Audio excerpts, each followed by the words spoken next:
नमस्कार and welcome to Bharat FS. Canada अक्सर India के ऊपर में एलिगेशन लगाता रहा है अपने पॉलिटिकल फायदे के लिए, चाहे हरदीप सिंह निज्जर का मामला हो, जब जस्टिन ट्रूडो ने साफ साफ इंडिया के ऊपर एलिगेशन लगाया था 2023 अक्टूबर के टाइम में अपने पार्लियामेंट से। और इस बार यहाँ पर यह देखा जा रहा है कि कनाडा की फॉरेन इंटरफेरेंस कमीशन इनके तरफ से ना ये इंडिया के ऊपर में एलिगेशन लगाया जा रहा है कि इंडिया कनाडा के इलेक्शन को मेडलिंग करता है, मतलब इंटरफेयर करता है, और खासकर इंडिया को सपोर्ट करने वाली जो पार्टीज है या जो मेंबर्स है इन्हें यहाँ पर इंडिया सपोर्ट करता है। वैसे आपको पहले बता दें कि इंडिया की तरफ से साफ साफ ये जो एलिगेशन है ये रिजेक्ट कर दिया गया है, क्योंकि रिसेंटली यहाँ पर यह देखा गया कि एक फाइनल रिपोर्ट जो foreign interference in federal electoral processes and democratic institutions इनके तरफ से जारी की गई, जिसको लीड यहाँ पर किया जा रहा था जस्टिस मैरी जोशी होक के तरफ से। और इस रिपोर्ट में बेसिकली ये बताया गया कि इंडिया जो है ना ये second most active foreign entity है जो कनाडा के इलेक्टोरल इंटरफेरेंस में यहाँ पर इन्वॉल्व है, क्योंकि इसके पहले यहाँ पर चाइना का नाम आता था। आपको बता दें कि चाइना को लेकर ना अक्सर ये बातें उठती है कनाडा से कि कनाडा जो है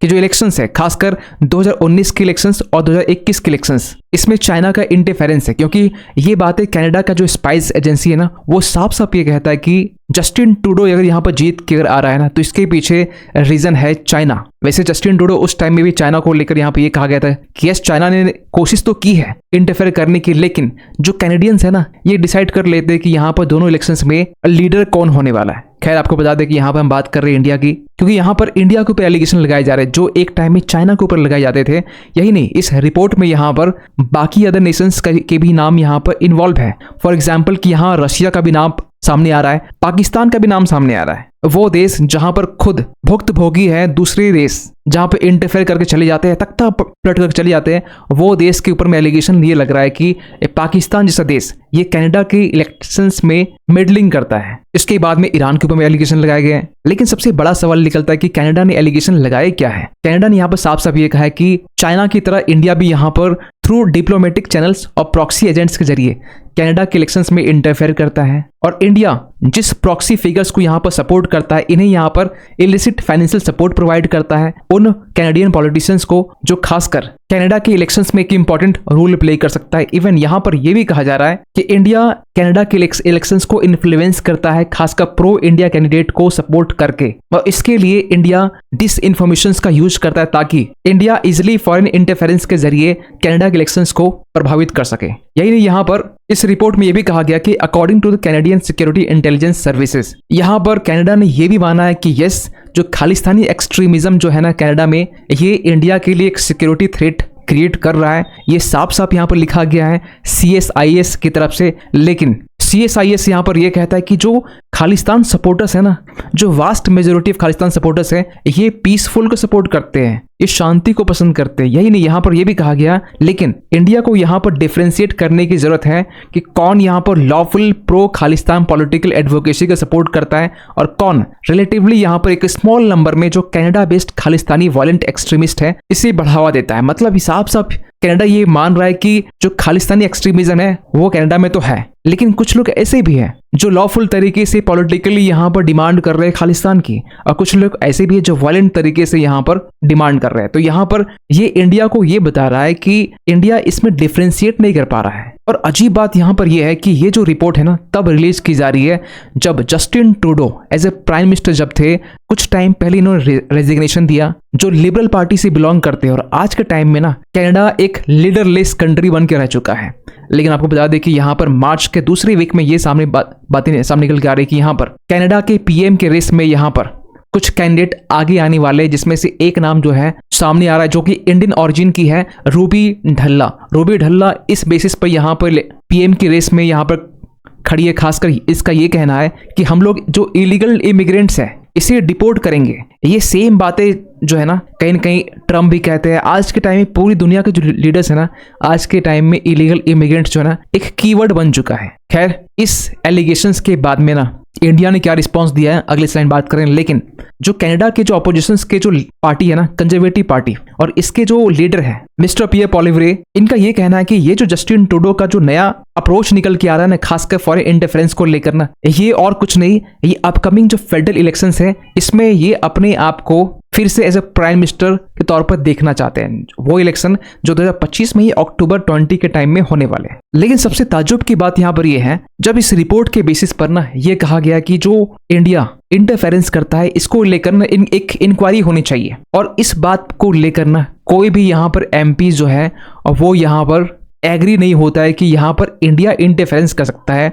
और यहाँ पर किसी ने एक बार भी हाँ नहीं कहा कि यस इंक्वायरी होनी चाहिए। आप यहाँ पर देख पाएंगे 17 घंटे पहले के बेसिकली आर्टिकल्स बीबीसी का, no threats in Canada's parliament says foreign meddling inquiry, और इसके बाद में इंडिया की तरफ से रिस्पॉन्स आता है। इंडिया ने साफ साफ इस एलिगेशंस को रिजेक्ट करते हुए यहाँ पर यह कहा गया कि we have seen a report about alleged activities on purported interference, और ये देखा गया कि it is in fact Canada which has been consistently interfering in India's internal affairs. जिस तरीके से कनाडा जो है इंडिया की इंटरनल अफेयर्स में लगातार कहीं कहीं इंटरफेयर करने की कोशिश कर रहा है, चाहे हरदीप सिंह निज्जर का मामला हो, जब यहाँ पर कनाडा ने यहाँ पर यह कहा था कि हरदीप सिंह निज्जर में इंडिया का इन्वॉल्वमेंट है। इसके बाद में कुछ टाइम के बाद में जस्टिन ट्रूडो ब्रेक लेता है, इसके बाद ये कहता है कि इसके पीछे इंडियन डिप्लोमेट शामिल है, और यहाँ पर जो संजय जो वर्मा होते हैं, खासकर इंडियन डिप्लोमेट कनाडा में, इन्हें यहाँ पर इंडिया को वापस इंडिया बुलाना पड़ता है। वैसे इसके बदले में इंडिया ने यहाँ पर 6 इंडियन डिप्लोमेट्स को यहाँ पर वापस कनाडा भी भेज देता है। ये बातें कहीं कि आपको पता होनी चाहिए। लेकिन